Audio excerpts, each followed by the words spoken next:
I am all set to wear hijab, but there's one question holding me back. What if something happens to me when I wear hijab? My mom. What if someone judges me for wearing it or someone hurts me for wearing it? I am the only one. I think it's natural to feel anxiety and to feel some fear, especially in today's political climate, when going out wearing anything that visibly identifies you as a Muslim.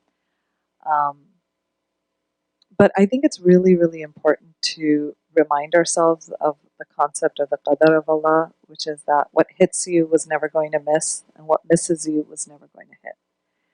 That we as Muslims actually believe that. We believe that whatever is going to hit us, it's because Allah willed it, and there was no way it was going to miss us. And whatever misses us was never going to hit us, no matter how much we may even have wanted it. And the truth is that you can be harassed whether you're wearing hijab or not. And we're all going to die one day, whether we're wearing hijab or not.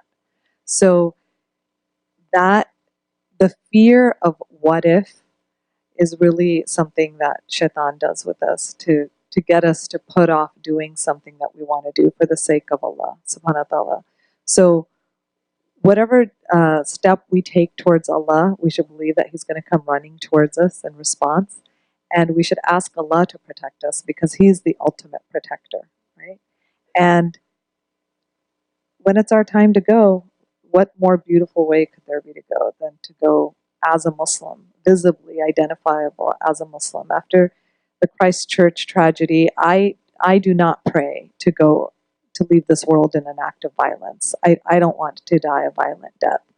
But at the same time, I really envied, if I can use that word, in a positive sense, not that I was jealous of them, but envied the people who were martyred that day, that they were martyred for being Muslim. They were going to leave this world one way or the other, but to leave as Muslims, to leave because of their faith, um, on Jummah, in a state of wudu, in a state of prayer, the last act being an act of worship.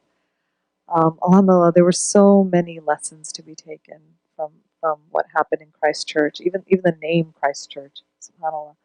But trust in Allah. Trust in Allah. He's the ultimate protector. No one else can protect us but Him.